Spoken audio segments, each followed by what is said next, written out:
결혼한 지 올해로 벌써 10년이 되었습니다. 남편과 처음 부부가 되었던 날이 아직도 생생한데 어느덧 세월이 이렇게 흘렀네요.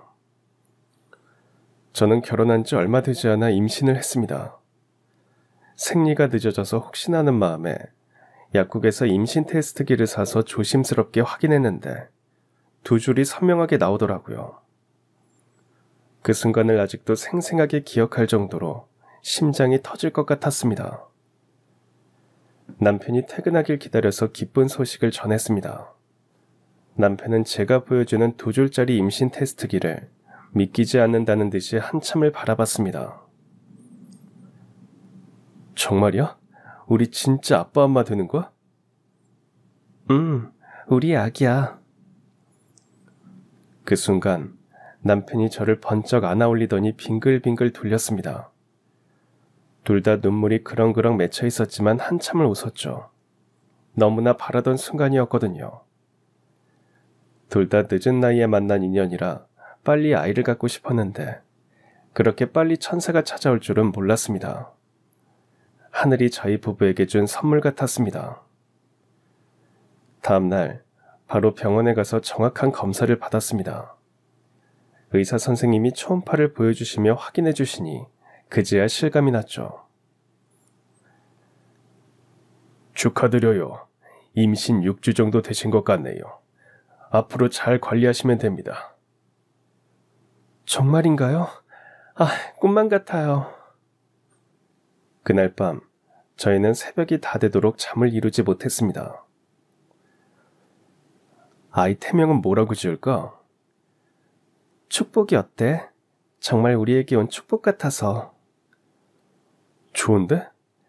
축복아, 건강하게 자라서 얼른 만나자.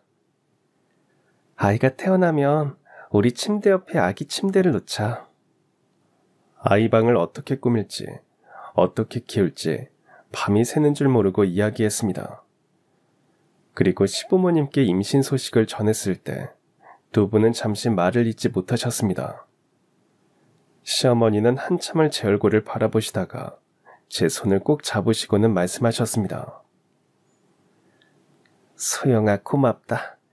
우리 집에 드디어 천사가 오는구나.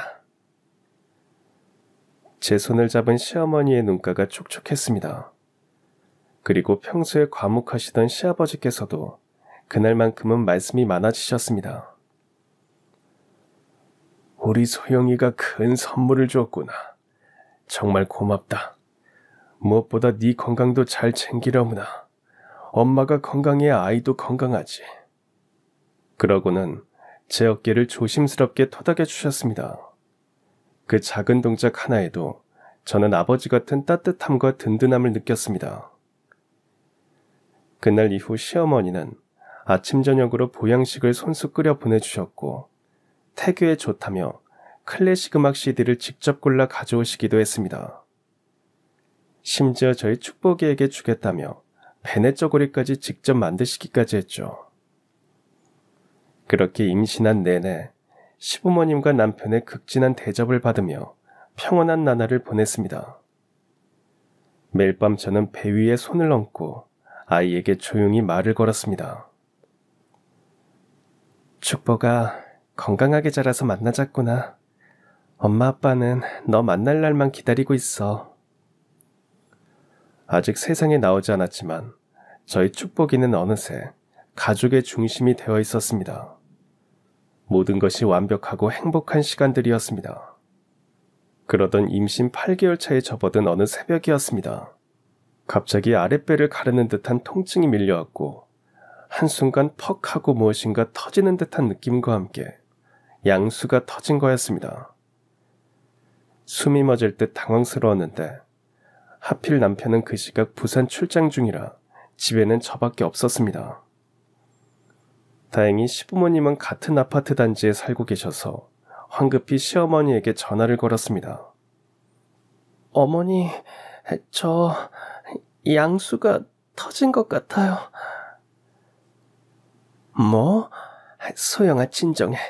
내가 지금 차 가지고 금방 갈게. 새벽 3시가 넘은 시간이었지만 시어머니는 곧바로 달려오셨습니다. 문이 열리자마자 제 손을 덥석 잡으셨고 저는 진통 때문에 제대로 걷지도 못한 채 몸을 웅크렸습니다. 괜찮아, 괜찮아. 우리 병원으로 가자. 오빠가 다 준비해놨을 거야. 걱정하지 말고 나만 믿어. 제가 다니던 산부인과는 시어머니의 친오빠가 운영하는 병원이었습니다. 평소에도 진료를 받던 곳이라 익숙했지만 그날만큼은 가는 길이 멀게만 느껴졌습니다. 시어머니는 가는 내내 제 손을 꼭 잡고 제 호흡에 맞춰 함께 숨을 고르며 말씀해 주셨습니다. 소영아, 힘내. 우리 예쁜 손주 아무 탈 없이 만날 수 있을 거야. 아가도 너도 다 잘 될 거니까 걱정하지 말려무나. 그 따뜻한 말 한마디에 저는 왈칵 눈물이 쏟아졌습니다. 사실 친정어머니를 일찍 여의어서 임신 후 궁금한 것들을 물어볼 것도 없었고 혼자 끙끙 앓기만 했었는데 시어머니께서 마치 친정어머니처럼 세심하게 챙겨주시고 따뜻하게 안아주셨거든요. 임신 중 몸이 힘들 때마다 괜찮다, 다 그런 거야 라며 제 등을 쓸어주시고 밤늦게까지 태교 이야기를 들려주시던 모습이 떠올랐습니다.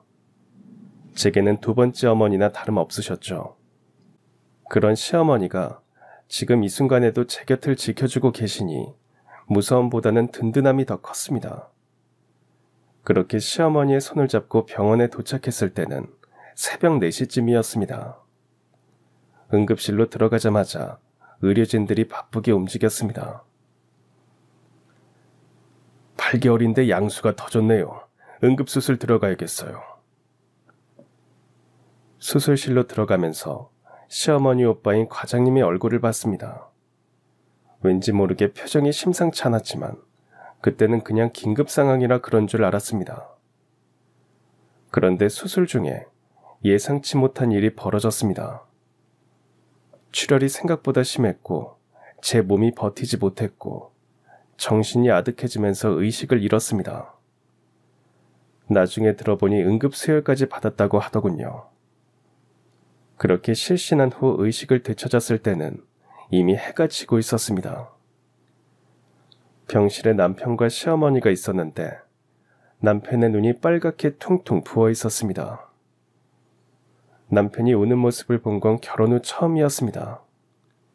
뭔가 돌이킬 수 없는 끔찍한 일이 일어났다는 게 온몸으로 느껴졌습니다. 남편은 한참 동안 입술만 떨며 말을 잇지 못했습니다. 그러더니 목소리가 완전히 갈라진 채로 간신히 말했습니다. 소영아, 미안해.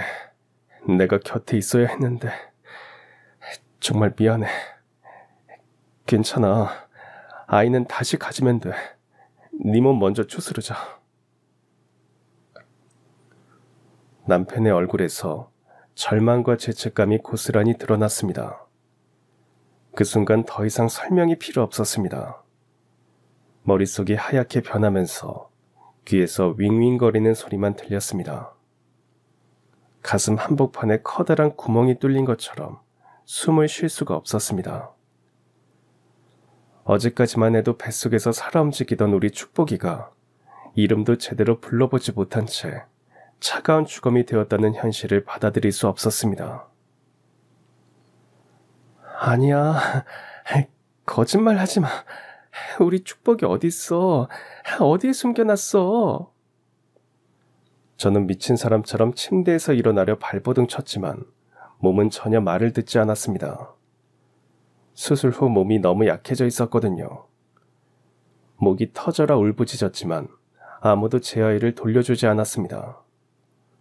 10개월 동안 제 몸속에서 자라던 소중한 생명이 제 품에 한 번도 안아보지 못한 채 사라져버렸다는 게 믿어지지 않았습니다. 축복아, 엄마야. 엄마가 여기 있어. 어디 갔어? 소영아, 진정해. 아이는 이미 하늘나라에 갔어. 산 사람은 살아야지. 하지만 저에게는 그 어떤 위로도 의미가 없었습니다. 제 가슴에는 축복이만 있었고 축복이 없는 세상은 아무 의미가 없었으니까요. 뱃속에서 발로 차며 엄마, 나 여기 있어라고 신호를 보내던 우리 아이. 태명을 부르면 움직임으로 대답하던 우리 축복이가 영영 돌아올 수 없다는 현실 앞에서 저는 그저 무너질 수밖에 없었습니다. 그날부터 지옥 같은 나날이 시작됐습니다. 집에 돌아와서도 아이 방으로 만들려고 준비해둔 방을 볼 수가 없었습니다. 시어머니가 정성껏 바늘해주신 베넷 저고리, 남편이 조립해둔 아기 침대, 제가 하나하나 골라 샀던 아기 용품들, 모든 게 저를 미치게 만들었습니다. 문을 열 때마다 축복이가 엄마 하고 달려 나올 것만 같았는데 그 자리에는 차가운 정막만이 있었습니다. 남편은 출장지에서 연락을 받고 급하게 올라왔지만 이미 주검이 된 아이조차 보지 못했고 그것 때문에 더 자신을 자책했습니다. 저희는 서로에게 괜찮다, 아이 없이도 행복할 수 있다고 위로했지만 그건 그냥 살아가기 위한 거짓말이었습니다. 마음 한구석에는 언제나 시커먼 구멍이 뚫려 있었고 아무리 웃으려 해도 진짜 웃음이 나오지 않았습니다. 한동안은 밤이면 저도 모르게 배를 만지고 있는 제 자신을 발견해야 했습니다. 10개월 동안 익숙해진 습관이 사라지지 않았거든요. 빈 배를 쓰다듬으며 축복아 엄마야 라고 중얼거리다가 현실을 깨닫고는 또 울었습니다. 길을 걷다가 아이를 안고 가는 엄마들을 보면 숨이 막혔습니다. 아이들의 웃음소리가 들리면 길을 돌아서 걸었고 임산부를 보면 가슴이 찢어지는 것 같아서 집에 와서 몰래 울었습니다. 마트에 갔다가 우연히 아기용품 코너를 지나게 되면 다리에 힘이 풀렸습니다. 기저귀, 분유, 아기 옷들, 축복이를 위해 샀어야 할 것들이 그곳에 그대로 있었습니다. 남편도 마찬가지였습니다. 어느 날 남편이 아기 침대를 뜯어내려고 하다가 그 자리에서 주저앉아 울고 있는 모습을 봤습니다. 저희는 결국 그 방의 문을 닫아버렸습니다. 들어갈 수도 치울 수도 없었으니까요. 밤마다 꿈에서 축복이를 만났습니다. 꿈속에서는 축복이가 건강하게 태어나서 제 품에 안겨 웃고 있었는데 깨고 나면 베개가 눈물로 흠뻑 젖어 있었습니다. 1년이 지나고 나서야 저희 부부는 마음을 추스르고 다시 임신을 시도해볼 용기가 생겼습니다. 하지만 힘들게 마음먹었음에도 불구하고 임신은 쉽지가 않았습니다. 매달 생리가 시작될 때마다 세상이 무너지는 것 같았습니다. 병원에 가서 정확한 검사를 받아보자. 뭔가 문제가 있을 수도 있어. 결국 큰 대학병원에서 검사를 받았습니다. 결과를 들으러 갔는데 의사의 표정이 심상치가 않았습니다. 첫 출산 당시 과다출혈로 인해 자궁 내막에 심각한 손상이 있었습니다. 유착도 상당히 진행되었고 자연 임신은 거의 불가능해 보입니다. 그럼 시험관 시술은요? 그것도 지금 환자의 자궁 상태를 봤을 때 성공 확률이 극히 낮습니다. 솔직히 말씀드리면 임신 자체가 매우 어려운 상황입니다. 사실상 불임 판정이나 마찬가지였습니다. 그 말을 듣는 순간 눈앞이 캄캄해지면서 다리에서 완전히 힘이 빠졌습니다. 남편이 재빨리 부축해주지 않았다면 그 자리에서 바닥에 주저앉았을 겁니다. 첫 아이를 잃은 것도 모자라서 이제는 아예 아이를 가질 수 없는 몸이 되어버렸다는 현실이 너무나 잔혹했습니다. 집으로 돌아오는 길, 차 안은 정적뿐이었습니다. 남편이 먼저 입을 열었습니다. 괜찮아. 우리 둘이서 행복하게 살자. 미안해요. 당신이 아이를 얼마나 원하는지 아는데 아이도 못 낳아주고. 그런 말 하지 마. 아무리 아이가 좋아도 당신만큼은 아니야. 나는 당신만으로도 충분해. 하지만 남편의 위로도 공허하게 들렸습니다. 저는 여자로서, 아내로서, 며느리로서 해야 할 가장 기본적인 일조차 못하는 무능한 사람이 된 기분이었습니다. 그리고 그런 제 기분을 이해한 시어머니께서도 저를 많이 위로해 주셨습니다. 평소보다 더 자주 연락하시고 맛있는 음식도 해주셨습니다. 서영아, 너무 자책하지 마. 하늘이 우리한테 다른 행복을 준비해 두셨을 거야. 어머니 죄송해요. 시집와서 해야 할 일을 못하고 있는 것 같아요. 아버님도 손주를 많이 기다리셨을 텐데. 무슨 소리야? 너는 이미 우리 가족이야. 아이가 있든 없든 그건 변하지 않아. 우리 집에 손주가 없는 것도 아니고. 그러니 너는 그런 걱정하지 말렴.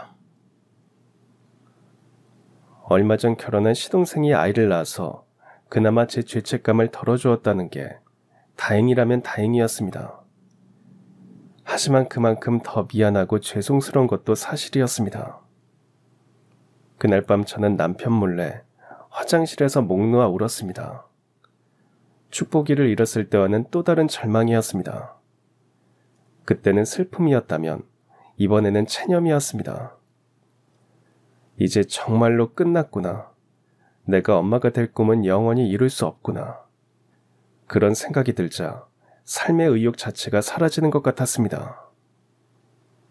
그렇게 10년이 흘렀고 처음에 절망감은 많이 누그러졌지만 여전히 아이 울음소리를 들으면 가슴이 저려왔습니다. 그러던 어느 날 시어머니와 함께 시장에 장을 보러 간 날이었습니다. 오늘 민어가 좋다고 하던데 민어국 끓여줄까? 좋아요, 어머니. 남편이 민어국 정말 좋아하거든요. 오랜만에 시어머니와 함께하는 시장 나들이였어요. 시어머니께서 생선가게 앞에서 싱싱한 민어를 골라주시는 모습을 보며 잠시나마 마음이 편안해졌습니다. 그리고 시어머니께서 생선을 받고 계산을 하려고 하시는데 갑자기 얼굴이 하얗게 변하셨어요. 내 지갑이 분명히 가방에 넣고 왔는데.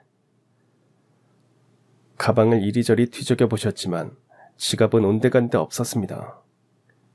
복잡한 시장 통로를 다니면서 언제 소매치기를 당했는지도 모르는 상황이었어요. 시어머니의 당황한 모습을 보니 제 마음도 덩달아 불안해졌습니다. 어머니, 일단 제가 계산할게요. 그리고 그날 저녁 경찰서에서 연락이 왔습니다. 소매치기를 잡았다는 것이었습니다. 시어머니와 함께 경찰서로 향했는데 범인이라고 앉아있는 아이를 보고 충격을 받았습니다. 9살 정도로 보이는 작은 아이였습니다. 깡마른 몸에 몇이나 큰 남루한 옷을 걸치고 있었는데 무엇보다 그 아이의 눈빛이 저를 멈춰 세웠습니다. 어디선가 본 듯한 낯익은 얼굴이 제 마음을 강하게 사로잡았습니다. 이름은 뭐고 부모님은 어디 계시니? 이름은 김지훈이고 부모님은 없어요. 저는 하늘보육원에서 살아요. 그 말을 들은 순간 가슴이 먹먹해졌습니다. 그런데 하늘보육원의 김지훈이라는 이름을 듣는 순간 시어머니가 깜짝 놀랐습니다. 하늘보육원이라고? 이 동네에 그런 보육원이 있었나? 네, 원래 서울에 있었는데 얼마 전에 옆 동네로 옮겨왔어요. 하늘보육원이라는 말에 깜짝 놀란 시어머니의 행동이 이상했지만 그보다는 부모 없는 아이가 이런 짓을 하게 된 사연이 더 궁금했습니다. 할머니 지갑은 왜 훔쳤니? 아이는 고개를 푹 숙인 채 한참을 있다가 작게 대답했습니다. 보육원 동생이 아픈데 원장님이 병원에 안 보내줘서요. 죄송합니다. 그 말을 듣는 순간 가슴이 철렁 내려앉았습니다. 자기보다 어린 동생을 위해서 그런 위험한 일을 한 거였으니까요. 아무리 그래도 남의 지갑을 훔치는 건 나쁜 일이야. 네, 알고 있어요. 죄송합니다. 죄송하다며 울먹이는 지훈이를 보며 9살 나이가 얼마나 절박했으면 그런 선택을 했을까 싶어 마음이 아려왔습니다. 시어머니께서도 아이를 내려다보시며 표정이 복잡해지셨습니다. 동생이 많이 아프니? 네, 열이 계속 나고 밥도 못 먹고 토하는데 원장님은 돈 없다고 그냥 참으라고 해서요. 아이의 상황이 딱하고 안 됐던 터라 저희는 처벌을 원하지 않았고 경찰서에서도 아이는 초범이고 나이가 어려서 훈방 조치를 하기로 했습니다. 그리고 얼마 후 보육원 원장이 와서 아이를 데려갔는데 그때 이상한 장면을 목격했습니다. 안녕하세요, 김 여사님. 네? 누구신데 저를 아는 척 하시나요? 제가 아는 분이랑 닮아서 착각을 했나 봅니다. 죄송합니다. 네, 그러신 것 같네요. 조심하세요. 원장이 시어머니를 아는 척 하는데 시어머니가 화를 내자 잘못 봤다면서 사과하더군요. 그런데 원장의 표정이 뭔가 어색했습니다. 진짜로 착각한 사람의 표정이 아니라 들킨 사람 같은 당황한 기색이 역력했거든요. 하지만 그때는 그럴 수도 있겠다 했습니다. 세상에는 닮은 사람이 많으니까요. 그나저나 죄송합니다. 아이들 관리를 잘못해서 제가 데리고 가서 따끔하게 혼내겠습니다. 그 말을 듣자 제 속에서 화가 치밀어 올랐습니다. 아픈 동생을 제때 치료해주지 않아서 9살 나이가 그런 절망적인 선택을 하게 만든 건 바로 당신 아니냐고 말하고 싶었습니다. 혼내실 게 아니라 아이들을 제대로 돌봐주세요. 얘기를 들어보니 동생이 아파서 그랬다던데 그 아이 병원에 꼭 데려가세요. 그래야 지훈이가 또 동생 병원비 때문에 나쁜 짓을 하지 않을 테니까요. 지갑에서 돈을 꺼내 원장에게 건네며 차가운 목소리로 말했습니다. 원장이 아픈 아이를 제때 병원에 데려갔다면 지훈이가 이런 일을 하지 않았을 텐데 하는 생각에 속이 뒤틀렸습니다. 네, 감사합니다. 잘 쓰도록 하겠습니다. 원장이 돈을 받는 모습을 보니 더 불쾌했습니다. 미안한 기색도 없이 당연하다는 듯이 받아 챙기는 게 영 마음에 들지 않았습니다. 그리고 지훈이에게도 당부했습니다. 지훈아, 앞으로는 이런 일 하면 안 돼. 알겠지? 네, 죄송해요. 그리고 동생 병원비 주셔서 감사합니다. 그래, 앞으로도 동생이 아프면 먼저 어른들께 도움을 요청해야 해. 혼자 해결하려고 하지 말고. 네, 그런데 누구한테 도움을 요청해야 해요? 그 말에 가슴이 찡했습니다. 이 아이에게는 도움을 요청할 어른이 마땅히 없구나 싶어서요. 만약에 또 그런 일이 있으면 이모한테 연락해. 이모가 도와줄게. 명함을 하나 꺼내서 아이에게 건네주었습니다. 아이가 원장과 함께 사라지는 뒷모습을 보면서 가슴 한편이 먹먹해졌습니다. 어린 나이에 동생을 위해 그런 일을 저질렀다는 사실도 안쓰러웠지만 저런 무책임한 어른 밑에서 자라야 하는 아이들이 더 걱정되었습니다. 시어머니와 원장 사이의 묘한 분위기도 계속 신경 쓰였지만 그보다는 지훈이의 앞날이 더 걱정되어 잠이 오지 않았습니다. 집으로 돌아오는 길, 저는 계속 지훈이 생각을 했습니다. 아이의 앙상한 어깨와 불안에 떨던 눈빛이 자꾸만 떠올랐습니다. 그 모습이 왠지 낯설지가 않아서 마음이 더 무거웠습니다. 어머니, 김지훈이라는 아까 그 소매치기 아이 너무 안쓰러워요. 나이도 어린데 동생을 위해서 그런 일을 했다니. 그 말을 하는 순간 가슴 깊숙한 곳에서 묻어둔 아픔이 올라왔습니다. 지훈이를 보면서 자꾸만 잃어버린 제 아이가 떠올랐거든요. 만약 내 아이가 살아있다면 저 나이쯤 됐을 텐데 하는 생각이 머릿속을 어지럽혔습니다. 우리가 도울 수 있는 방법이 없을까요? 아버님께 얘기해서 보육원에 후원 같은 걸 하면 어떨지. 시어머니가 갑자기 차를 세우더니 저를 돌아봤습니다. 소영아, 아무리 사정이 있다고 해도 남의 물건 훔치는 건 나쁜 거야. 그런 생각을 왜 하는 거니? 평소 따뜻하고 자상하셨던 시어머니의 목소리가 차갑게 들렸습니다. 아이들을 좋아하시고 늘 불쌍한 사람들을 도와주자고 하시던 분이 왜 이렇게 냉정하게 말씀하시는지 이해할 수 없었습니다. 어머니, 저도 나쁜 일이라는 건 알아요. 하지만 그 아이가 너무 어려서. 어리다고 뭐든 용서받을 수 있는 건 아니란다. 시어머니의 목소리에는 평소에 볼 수 없던 날카로움이 있었습니다. 본인 지갑을 소매치기 당해서 당황스럽고 기분이 나쁘신 것도 이해했지만 그렇게까지 차갑게 구시는 이유를 알 수 없었습니다. 평소 같았으면 그래도 불쌍하네, 뭔가 도와줄 방법이 없을까라고 먼저 말씀하셨을 분이었거든요. 그날 밤 밤새 지훈이가 눈에 밟혀 잠을 이룰 수 없었습니다. 시어머니의 이상한 반응도 신경 쓰였지만 그보다는 그 작은 아이가 혼자서 감당하기에는 너무 무거운 짐을 지고 있다는 생각에 마음이 아팠습니다. 결국 다음날 오후 저는 하늘보육원을 다시 찾아갔습니다. 원장님께 지훈이를 만나고 싶다고 말씀드렸더니 의아한 표정을 지으셨지만 면회실로 지훈이를 불러주셨습니다. 지훈이는 저를 보자 깜짝 놀라며 몸을 움츠렸습니다. 지난번 일로 혼날까봐 겁을 내는 것 같았습니다.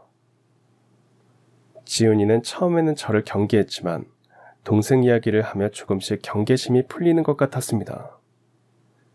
그날 이후로 저는 일주일에 2-3번씩 보육원을 찾아갔고 시간이 지날수록 지훈이는 점점 마음을 열어주었습니다.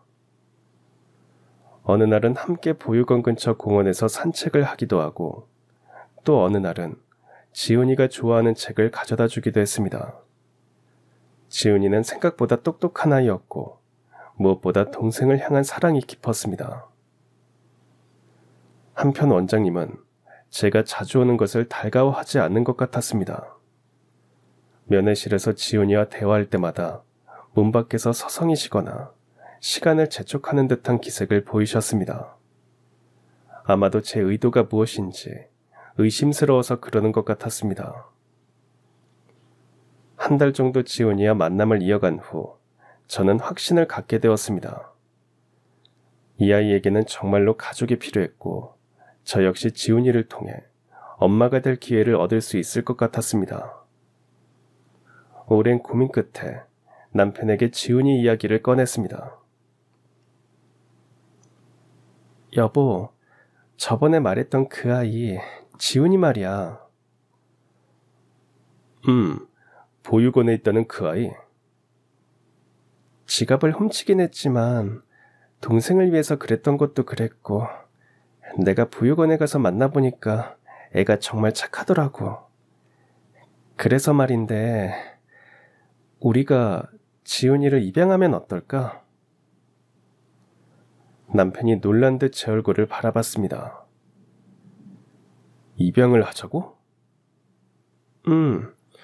혹시 그 아이가 우리 집에서 자란다면, 우리 아이처럼 키울 수 있다면 나도 엄마가 될 수 있지 않을까 하는 생각이 들었어. 잠시 침묵이 흘렀습니다. 우리 축복이가 살아있었다면 딱 저 정도 나이였을 거잖아. 그 아이를 보면 자꾸 우리 아이가 떠올라서 하늘이 우리 축복이 대신 지훈이를 보내준 건 아닐까 하는 생각도 들고. 말을 하면 눈물이 났습니다. 10년 동안 간절히 바라왔던 엄마라는 이름을 이제라도 다시 가질 수 있을까 싶었기 때문입니다. 정말 그렇게 생각해? 당신만 괜찮다면 지훈이에게도 우리에게도 좋은 일일 것 같아.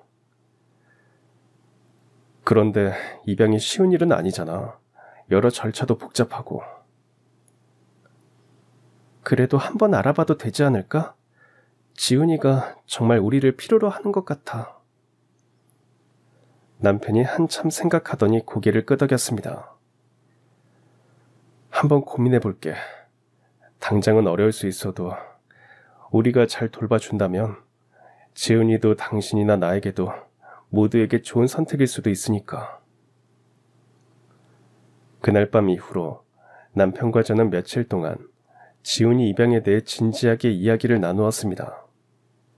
처음에는 갑작스러운 결정이 아닌가 하는 걱정도 있었고, 우리가 과연 하나의 인생을 책임질 수 있을까 하는 두려움도 있었습니다. 하지만 대화를 거듭할수록 우리 마음은 더욱 확고해졌습니다. 긴 고민 후 저희 부부는 지훈이를 입양하기로 최종 결정을 내렸습니다. 그런데 저희가 시부모님께 말씀드리기도 전에 시어머니께서 먼저 연락이 오셨습니다. 너희 주말에 집에 좀 와라. 할 얘기가 있어. 목소리가 평소와 달리 차갑고 딱딱했습니다. 무슨 일인지 궁금했지만 일단 약속대로 주말에 시댁을 찾아뵈었습니다. 거실에 앉자마자 시어머니가 바로 입을 여셨습니다. 너희 아이를 입양하려고 한다며. 저희는 깜짝 놀랐습니다. 아직 아무에게도 말하지 않았는데 어떻게 알고 계신 걸까요? 어머니, 어떻게 하셨어요? 그런 건 중요하지 않아. 갑자기 무슨 소리야? 입양을 한다니. 어머니, 그날 이후로 지훈이가 자꾸 눈에 밟혀서요. 저희가 잘 키울 수 있을 것 같아요. 혈육도 아닌 아이를, 그것도 남의 지갑 훔치기까지 한 아이를 데려와서 키우겠다는 게 말이 되니? 어머니, 저희가 충분히 생각해보고 내린 결정입니다. 생각을 했다고? 어떻게든 너희가 아이를 낳아서 기를 생각을 해야지. 누구 아이인지도 모를 애를 데려다가 키운다는 건 말이 안 되지. 어머니, 저희 상황 아시면서 그렇게 말씀하시는 건 너무 잔인한 거 아닙니까? 그 말에 가슴이 무너졌지만 참았습니다. 저희가 아이를 가질 수 없다는 걸 누구보다 잘 아시면서 그런 말씀을 하시다니. 그리고 바늘도둑이 소도둑 된다고. 나중에 커서 우리 집 재산 훔쳐서 달아나면 어쩔 거니. 시어머니의 반응이 예상보다 훨씬 격렬해서 저희는 당황했습니다. 시아버지도 조용히 듣고만 계시다가 마침내 입을 여셨습니다. 너희 어머니 말이 맞다. 너무 성급한 결정이야. 좀 더 신중하게 생각해보는 게 좋겠어. 그날 시댁에서의 대화는 결국 평행선을 그었습니다. 입양을 고려하고 있다는 사실을 어떻게 미리 알고 계셨는지, 그리고 왜 이렇게 강하게 반대하시는지 이해할 수 없었습니다. 집으로 돌아오는 길, 남편과 저는 한동안 말이 없었습니다. 그리고 며칠 후였습니다. 시댁에 일이 있어서 들렀는데 안방에서 전화로 다투는 소리가 들렸습니다. 빨리 떠나라고. 며느리가 그이한테 관심을 가지기 시작했다고. 저는 숨을 죽이고 들었습니다. 며느리라는 건 저를 말하는 것 같았고, 그 애라는 건 혹시 지훈이를 말하는 걸까요? 왜 아직도 안 떠나고 있는 거야? 혹시라도 알아채면 우리 다 끝이야. 한참을 듣고 있던 저는 가슴이 두근거리기 시작했습니다. 뭔가 심상치 않은 이야기였거든요. 전화 너머에서 남자 목소리가 들리는 듯 했는데 이어진 시어머니의 말로 상황은 더욱 혼란스러워졌습니다. 뭐? 지금 돈을 더 달라고? 내가 그동안 준 돈이 얼마인데 또 달라고 해? 잠시 침묵이 흐르더니 시어머니는 이를 악문듯 말했습니다. 그동안 얼마나 챙겨줬는데 또 돈이 필요하다고? 며느리 눈에 띄기 전에 빨리 처리해. 그리고 마지막으로 들린 말이 저를 완전히 얼어붙게 만들었습니다. 다시 말하지만 당신 때문에 계획이 틀어지면 당신도 무사하지 못할 줄 알아. 저는 충격을 받았습니다. 무슨 계획인지, 제가 알면 안 되는 건 뭔지 머릿속이 하얗게 변했습니다. 혹시 10년 전에 죽었다고 들었던 제 아이가 사실은 살아있는 건 아닐까? 그런 끔찍한 생각마저 머릿속을 스쳐 지나갔습니다. 제가 직접 병원에서 들었는데, 하지만 시어머니의 목소리에서 느껴지는 다급함과 공포감은 뭔가 큰 비밀을 숨기고 있다는 것을 암시하고 있었습니다. 며칠간 시어머니를 지켜봤습니다. 평소보다 전화를 자주 받으시고 제가 있으면 방으로 들어가서 받으셨습니다. 그리고 자주 외출하기 시작했습니다. 어느 날 외출하시는 시어머니를 뒤따라가 봤습니다. 시어머니가 가신 곳은 놀랍게도 하늘 보육원이었습니다. 시어머니께서 보육원 안으로 들어가신 후 저는 근처 카페에서 기다렸습니다. 1시간쯤 후에 나오셨는데 표정이 어두우셨습니다. 시어머니가 떠난 후 저는 보육원으로 들어갔습니다. 원장실을 찾아가서 문을 두드렸습니다. 아까 저희 시어머니가 여기 다녀가셨죠? 무슨 일로 다녀가신 건가요? 그러니까 무슨 거래를 하신 건가요? 시어머니가 뭘 주고 가셨죠? 원장이 당황한 기색을 보이자 저는 더욱 확신을 갖고 말했습니다. 무슨 말씀이신지... 저는 시어머니라는 분을 모릅니다. 제가 다 봤어요. 시어머니가 원장님에게 봉투 건네는 거. 원장님이 현관까지 나와서 고개 숙여 인사하시는 것도. 저는 아무것도 모릅니다. 저희 시어머니가 그냥 돈을 주고 가실 분이 아니거든요. 뭔가 거래가 있었던 거죠? 지훈이를 다른 곳으로 보내달라고 하신 거 아니에요? 아니면 저희가 입양하지 못하게 무슨 조치를 취해달라고 하신 건가요? 원장이 식은땀을 흘리며 시선을 피했습니다. 답하지 않으시면 지금 당장 시청 아동복지과에 신고하겠어요. 보육원에서 후원금을 받고 아이들 처우를 바꾸는 일이 있다면 큰 문제가 될 텐데요. 잠깐만요. 그런 게 아니에요. 그럼 뭔가요? 솔직히 말씀하세요. 원장은 한참을 머뭇거리더니 결국 떨리는 목소리로 입을 열었습니다. 김 여사님이 10년 전에 갓난아이 하나를 데리고 오셨습니다. 제 심장이 쿵쾅거렸습니다. 그 아이가 지훈이인가요? 도대체 왜 그런 일을 하신 거죠? 원장이 깊은 한숨을 내쉬었습니다. 김 여사님 말씀으로는 유산 때문이라고 하셨어요. 손주가 하나 더 생기면 재산을 나눠 가져야 하니까 그걸 막고 싶다고 하시더군요. 순간 머릿속이 하얗게 변했습니다. 듣고 있자니 도저히 믿을 수 없는 이야기였어요. 사실 시어머니는 시아버지와 재혼이었고 전남편과의 사이에서 낳은 민석이라는 아들이 있었습니다. 얼마 전에 손주를 낳았던 바로 그 시동생이요. 그러니까 결국은 자신의 아들과 손주에게 물려줄 재산을 지키기 위해 제 아이를 버렸던 겁니다. 혹시 병원에서도 계획된 일이었나요? 제가 듣기로는 김 여사님 오빠라는 분과 짜고 아이가 죽었다고 거짓말하기로 했다고 들었습니다. 그러니까 멀쩡히 살아있는 우리 아이를 죽었다고 속이고 고아원에 맡긴 거군요. 저는 그냥 시키는 대로 했을 뿐이에요. 부모님에게 보육원을 물려받긴 했는데 돈도 없고 그때 당시에 제가 도박하느라 돈을 좀 날려서 돈이 필요했거든요. 말도 안 되는 일이었습니다. 아니, 이건 사람이 할 짓이 아니었어요. 자기 재산 나눠주기 싫다고 갓 태어난 손주를 없던 사람 취급한다고요.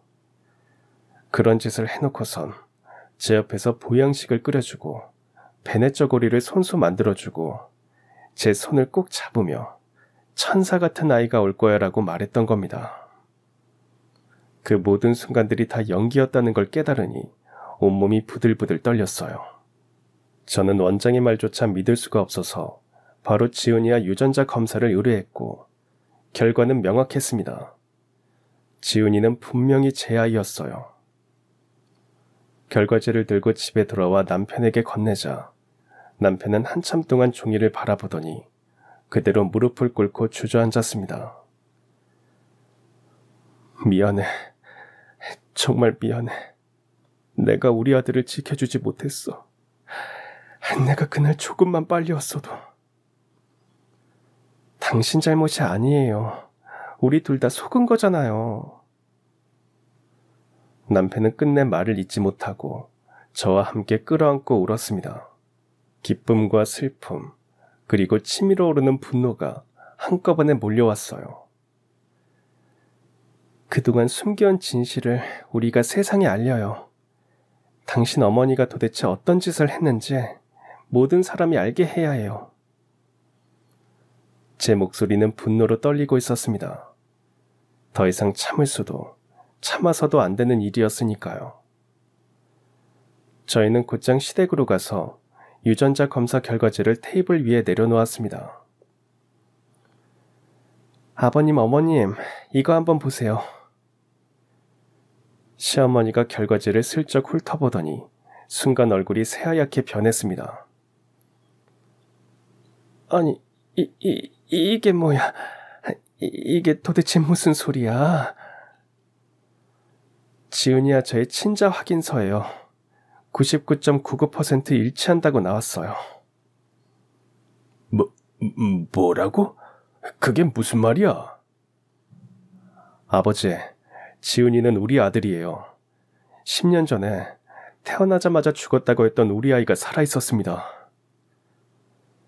그 말이 떨어지자마자 시어머니가 벌떡 일어나며 소리쳤어요.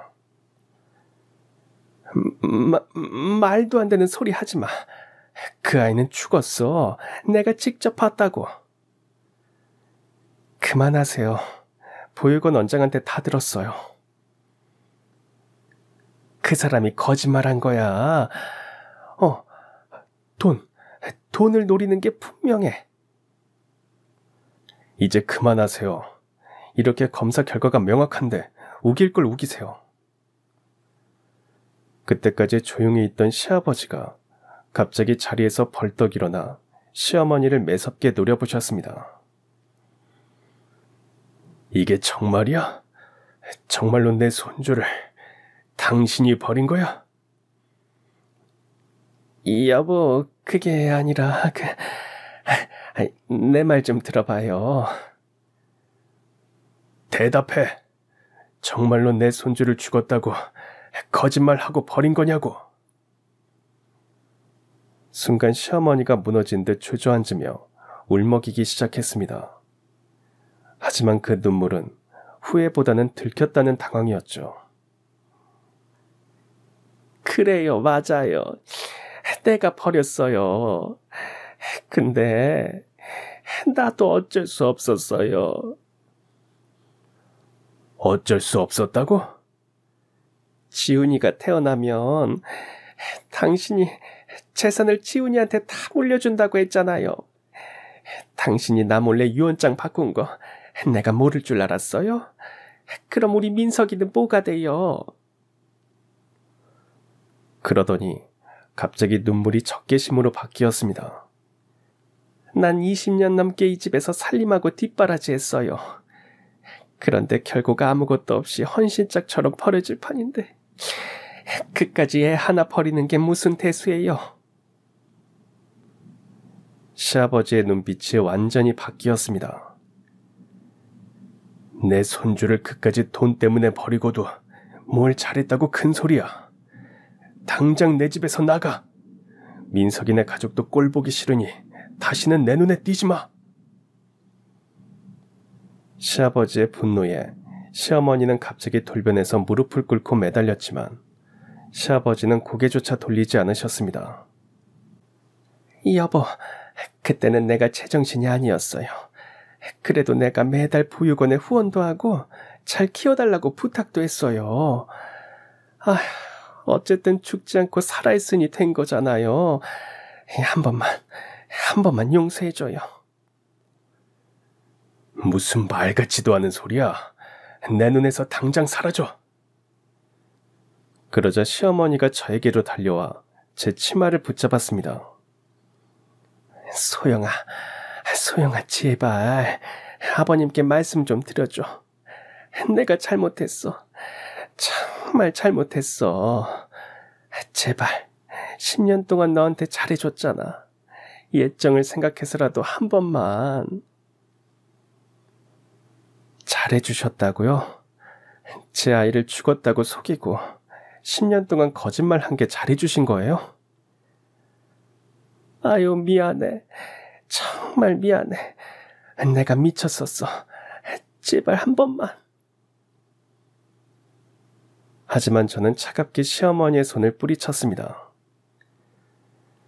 이제 와서 미안하다고 해서 뭐가 달라져요? 저희가 잃어버린 10년이 돌아오나요? 됐어, 그만해. 당장 짐 싸서 나가. 오늘 밤 안으로. 여보, 민석이는 아무 잘못 없어요. 그놈도 마찬가지야. 그놈 때문에 당신이 이렇게 미친 거 아니야. 다 똑같아. 다들 뭐해? 이 사람 당장 끌어내. 마지막까지 시어머니는 문 앞에서 돌아서며 애원했지만 아무도 그녀를 돌아보지 않았습니다. 하지만 문은 그녀 앞에서 차갑게 닫혔습니다. 이후 저희는 시어머니와 제 담당 의사였던 시어머니의 오빠, 그리고 보육원 원장을 정식으로 고발했습니다. 다행히 공소시효는 남아있었거든요. 6개월 후 재판 결과가 나왔습니다. 시어머니는 징역 2년에 집행유예 3년, 그 오빠는 징역 3년, 원장은 징역 1년 6개월을 선고받았습니다. 그런데도 시어머니는 법정에서까지 변명을 멈추지 않았습니다. 난 그저 민석이 잘 되길 바랐을 뿐이에요. 상속이라도 제대로 받게 해주고 싶어서. 하지만 판사의 말이 그녀의 마지막 핑계를 단칼에 잘랐습니다. 그 욕심 때문에 하나의 인생이 송두리째 흔들렸습니다. 부모에게는 무엇과도 바꿀 수 없는 소중한 시간을 앗아간 겁니다. 그 순간 저는 처음으로 숨이 시원하게 쉬어지는 기분을 느꼈습니다. 지훈이는 다시 우리 곁에 돌아왔고 진실은 마침내 햇빛 아래 드러났습니다. 그리고 죄를 지은 사람들은 그 대가를 치르기 시작했습니다. 재판이 진행되는 동안 저희는 서서히 지훈이와 가까워지고 있었습니다. 갑자기 나타난 부모 때문에 아이가 놀랄 수도 있으니까 천천히 다가갔죠. 보육원에 도착했을 때 지훈이는 작은 가방 하나만 들고 기다리고 있었습니다. 정말 제 부모님이에요? 그래, 지훈아. 내가 엄마야. 엄마가 널 데리러 왔어. 정말 제 엄마 아빠가 맞아요? 그래, 지훈아. 우리가 너희 진짜 엄마 아빠야. 지훈이는 여전히 의심스러운 표정이었습니다. 근데 왜 이제야 왔어요? 그리고 왜 저를 버렸어요? 미안해, 지훈아. 엄마는 네가 어디 있는지 몰랐어. 나쁜 사람들이 엄마를 속였거든. 정말요? 정말이야. 아들아, 이제 우리 집에 가자. 집으로 돌아온 지훈이는 처음 몇 달간 적응하기 힘들어했습니다. 10년간 고아원에서 자란 아이의 마음을 여는 건 쉽지 않은 일이었죠. 언제까지 여기 있을 수 있어요? 지훈아, 여기가 네 집이야. 언제까지는 있을 수 있어. 정말요? 나쁜 짓 하면 다시 버리실 거 아니에요? 절대 그런 일 없을 거야. 우리가 평생 네 곁에 있을 거야. 하지만 저희의 노력에도 지훈이는 쉽게 마음을 열지 않았습니다. 밥을 먹을 때도 조금씩만 먹고 물건을 만질 때도 조심스러워했죠. 지훈아, 많이 먹어도 돼. 이거 다 지훈이 거야. 진짜 다 제 거예요? 당연하지. 넌 우리 아들이니까. 한 달이 지나면서 지훈이에게 조금씩 변화가 생겼습니다. 처음에는 밤에 자다가 자주 깼는데 점점 편안하게 잠들기 시작했죠. 어느 날 아침이었습니다. 아빠. 처음으로 지훈이가 아빠라고 불러줬습니다. 남편의 눈에 눈물이 글썽였죠. 다시 한 번만 불러줄래? 아빠. 그래, 지훈아. 내가 네 아빠야. 아빠가 여기 있어. 비로소 지훈이가 저희를 부모로 받아들여준 날이었습니다. 그렇게 지훈이가 집에 온 지 6개월쯤 되었을 때 아이가 그림을 그려왔습니다. 엄마, 이거 제가 그린 거예요. 그림에는 3명이 손을 잡고 있었습니다. 가운데 작은 아이와 양쪽에 어른 2명이요. 이게 뭐야? 우리 가족이요. 그 말을 들은 순간 눈물이 왈칵 쏟아졌습니다. 지훈이가 처음으로 우리를 가족이라고 생각한다고 표현한 거였거든요. 우와, 정말 예쁘게 그렸네. 우리 가족 맞지? 네, 엄마랑 아빠랑 그리고 저예요. 그날 밤 지훈이가 처음으로 제 품에 안겨서 잠들었습니다. 엄마, 나 정말 버려진 거 아니죠? 엄마는 널 한 번도 버린 적 없어. 어디 있는지 몰랐을 뿐이야. 앞으론 절대로 다른 곳에 보내지 않아. 지훈이는 엄마의 소중한 아들이니까. 그렇게 저희의 마음을 계속해서 확인하는 지훈이를 보며 안타까움과 시어머니에 대한 분노가 화르르 타오르기도 했습니다. 그렇게 지훈이와 함께한 지 1년이 지났습니다. 지훈이는 많이 달라졌습니다. 키도 자라고 살도 올랐고 무엇보다 밝게 웃는 모습을 자주 보여줬죠. 어느 날 지훈이가 학교에서 상을 받아왔습니다. 엄마, 아빠, 제가 그림 그리기에서 1등 했어요. 상장 받았는데 우리 집에 걸어둘 수 있어요? 당연하지. 장하다 우리 아들. 거실에 예쁘게 걸어두자. 상장을 벽에 걸어두니 지훈이가 무척 뿌듯해했습니다. 이제 정말 우리 집 같아요. 원래부터 우리 집이어서 지훈아. 그리고 어버이날이 되었을 때 아이가 저희에게 편지를 써줬습니다. 엄마, 아빠에게. 엄마, 아빠, 저를 찾아주셔서 고마워요. 처음에는 무서웠는데 이제는 정말 행복해요. 엄마, 아빠가 진짜 엄마, 아빠라는 게 처음에는 믿을 수 없었는데 이제 믿어져요. 매일 학교에서 돌아올 때마다 엄마가 있어서 좋아요. 아빠도 좋고 할아버지도 좋아요. 보육원에 있을 때는 진짜 엄마, 아빠가 있으면 좋겠다고 생각했어요. 그런데 정말로 엄마, 아빠가 나타났어요. 꿈 같아요. 앞으로도 계속 우리 가족이죠? 엄마, 아빠 사랑해요. 아들 지훈 올림. 지훈이의 편지를 읽고 울었습니다.